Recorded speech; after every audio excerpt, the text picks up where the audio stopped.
Welcome to the Intimate Marriage Podcast, where I teach educated, successful couples how to have incredible, passionate relationships so that you can stop compromising and start feeling fully alive in your relationship.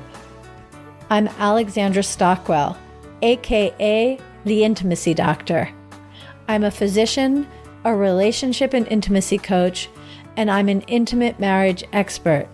My husband and I have been married for 27 years. We have 4 children and full professional lives, and we've created an amazing marriage.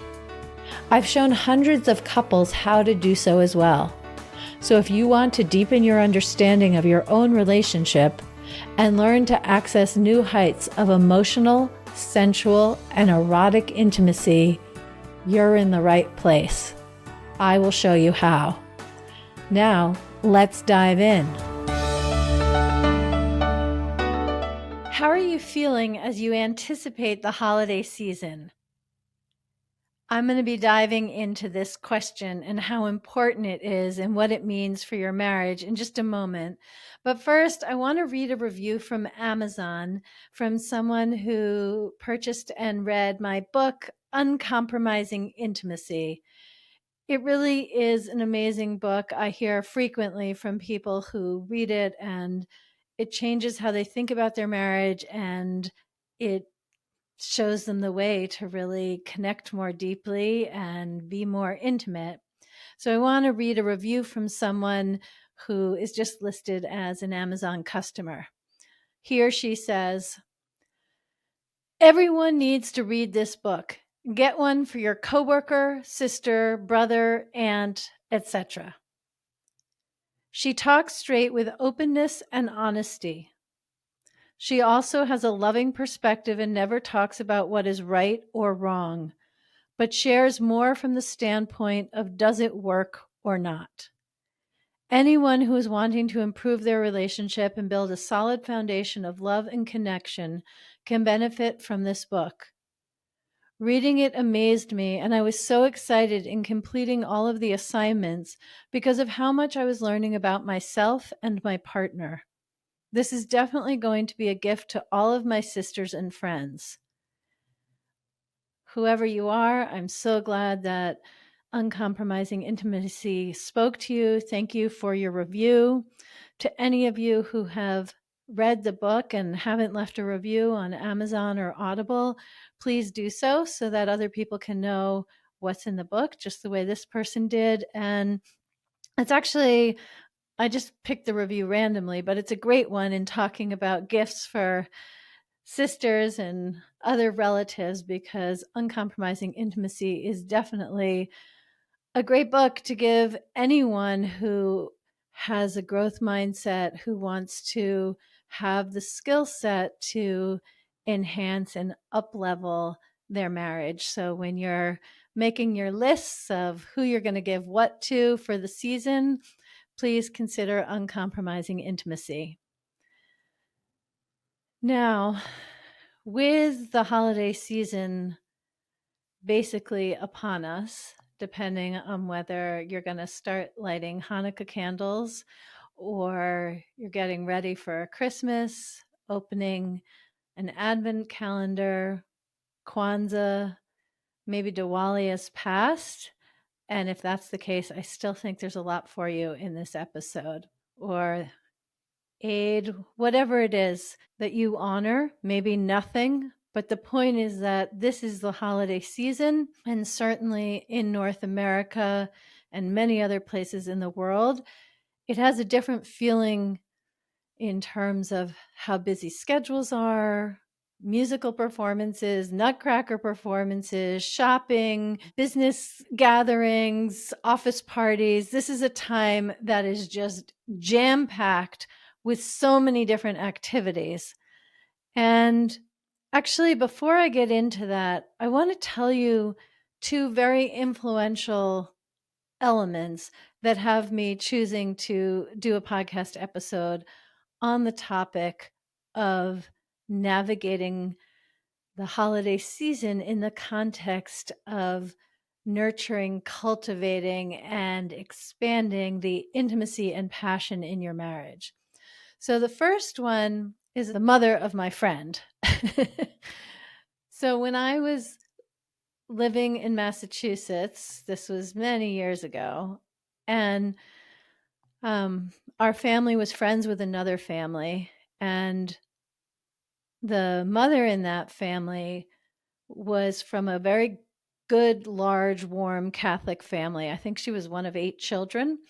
And she described how everyone just knew and expected that by 8 a.m. Christmas morning, my friend's mother was asleep on the couch because she spent so much time and energy and creative planning and managing the budget so that she could buy and wrap gifts for all of her children and various nieces and nephews, and then eventually all the grandchildren, cooking an amazing Christmas Eve meal and having Christmas Day dinner ready to go. She just poured her heart into creating the most magical, loving, just wonderful, wonderful holiday experience for her family. And she was so worn out from doing so that she would fall asleep on the couch and not actually partake of it herself.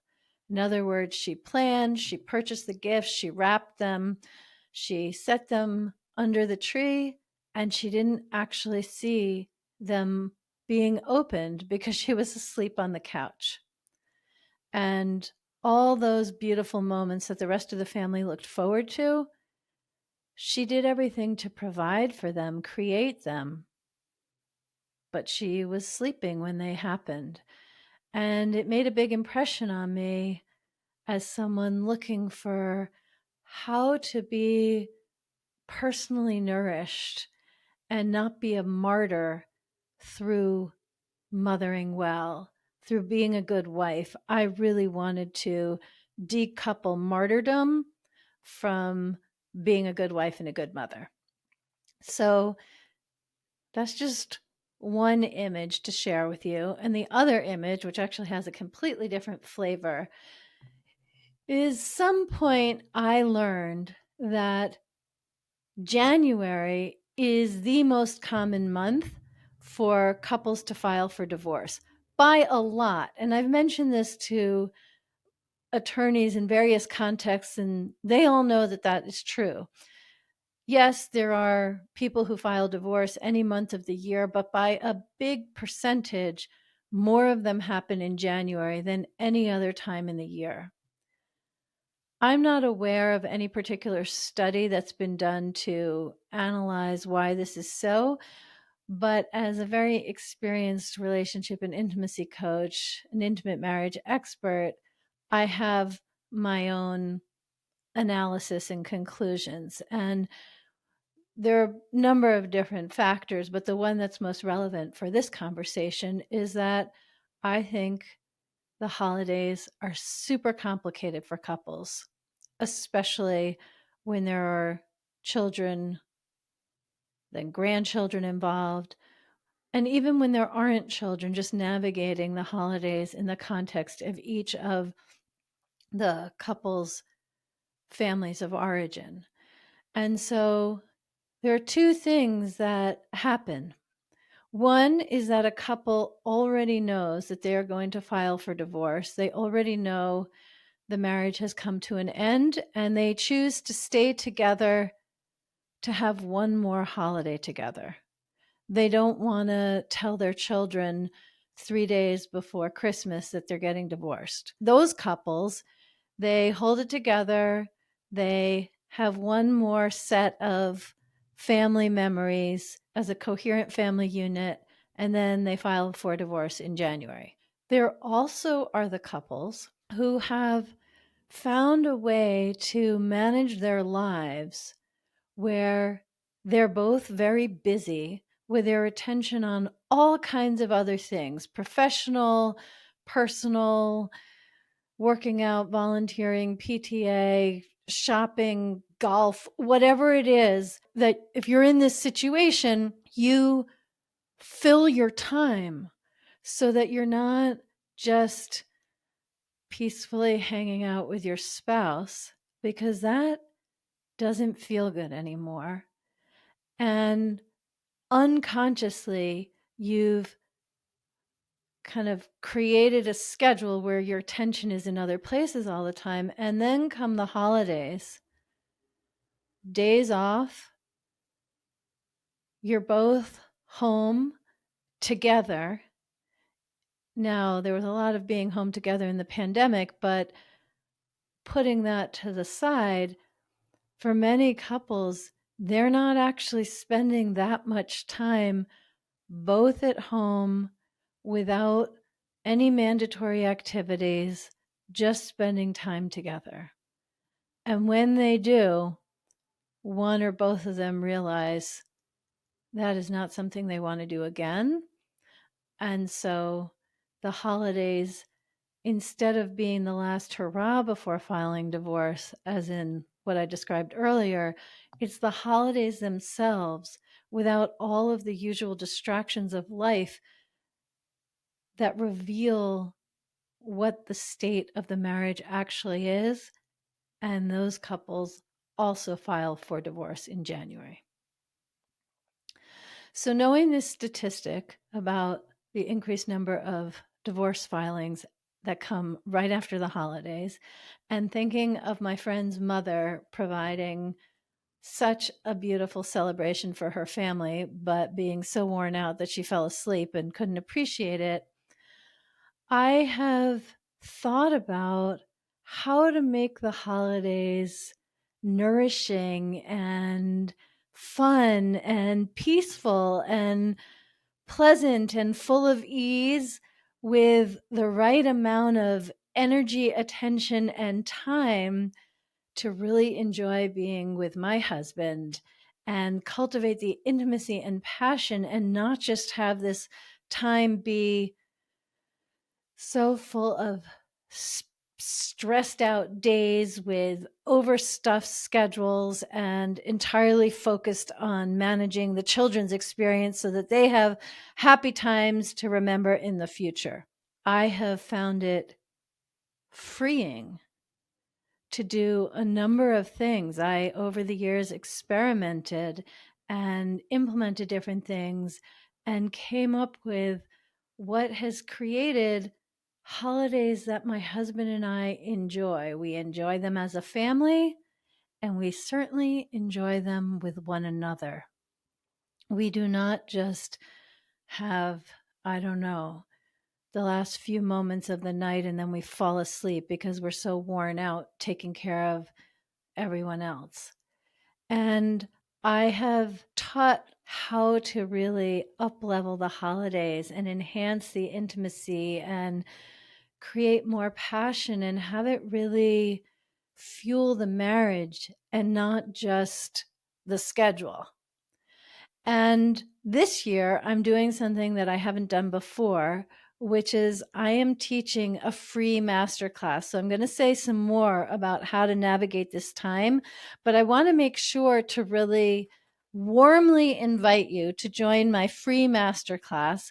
So if you wonder what a free masterclass is, it means that if you register, and I'll give you the information about how to do that in a moment, then you'll receive a link and you can show up live when it happens, or you can receive the replay and watch the recording afterwards. The recording will be available for a week.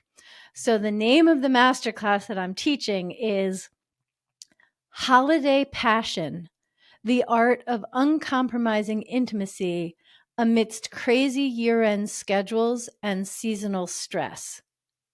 I'm going to say it again because I really love the name and it contains a lot of words. Holiday Passion, the Art of Uncompromising Intimacy Amidst Crazy Year-End Schedules and Seasonal Stress. So if you want to know how to enjoy your marriage, how to enjoy passion during the holidays, and it's not already something that happens with ease and grace and deliciousness for you, then be sure to register at alexandrastockwell.com/masterclass. That link will also be in the show notes. And again, it's free. It's my holiday gift to you, no matter how you celebrate the holidays, or if you don't, this is my holiday gift to you. You just go to the link, you'll put your name and email in and receive all the information, including a Zoom link to join the call where I'll be teaching, and you'll also be able to ask questions specific to your situation if you'd like. And if you're not able to join live, go ahead and register anyway because you'll get the recording. Now, the holidays are really complicated for multiple reasons. And one of them is that we all arrive in adulthood with some idea about the holidays. Either you had wonderful, fun, heartwarming holiday celebrations in childhood, and so you want to create that in your family too. Or maybe you didn't have such wonderful holiday memories. I have to say, one of my holiday memories, I'm Jewish, and actually, when I was in first grade, there was a family that we were very close friends with, and Santa Claus used to bring a basket of gifts to their home for my brother and me. And so I participated in that family's Christmas celebration. And there was a family that lived down the street from me, and I would go to their home during Christmas, and it was like being in the middle of, I don't know, a fairy castle.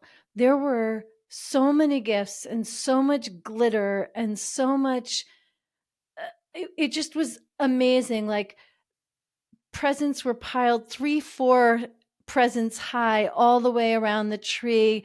It just was such a magical space to be. And I thought, oh, that's the ultimate. And I felt sort of embarrassed by how sparse my own home was. Now, I do not have that value currently, but it contributed to my thinking that the holidays are a time that involve more yearning than gratification. And so I didn't even realize I felt that way until I noticed some of my own behaviors when creating holiday celebrations for my own children. So, what I want to say is that anytime the holidays are involved, there's either what really worked for you in your childhood that is influencing you, what didn't, some intricate blending thereof, and your partner has all of the same considerations as well. And it is very rare that a couple actually sits down and is really direct and honest about what they want to create together. Sure, you might well decide where you're going to go for the first night of Hanukkah or the last night or Christmas Day or Christmas Eve or New Year's, like whatever it is, you know. In fact, I received a question recently from someone. She herself is Jewish and she married a Christian man, and together they're basically secular and not very religious and have a very harmonious relationship. This is not problematic in their marriage at all. However, his family expects the two of them to go to their home for Christmas every year. And on the one hand, she's glad to go. And on the other hand, she's not so glad to go. And that's something that needs attention or it infiltrates how connected the two of them can be with one another. So I really mean in this episode to raise your awareness of how much is at play during the holidays, and to strongly encourage you, if any part of you has the flavor of martyrdom or like you're doing it for everyone else.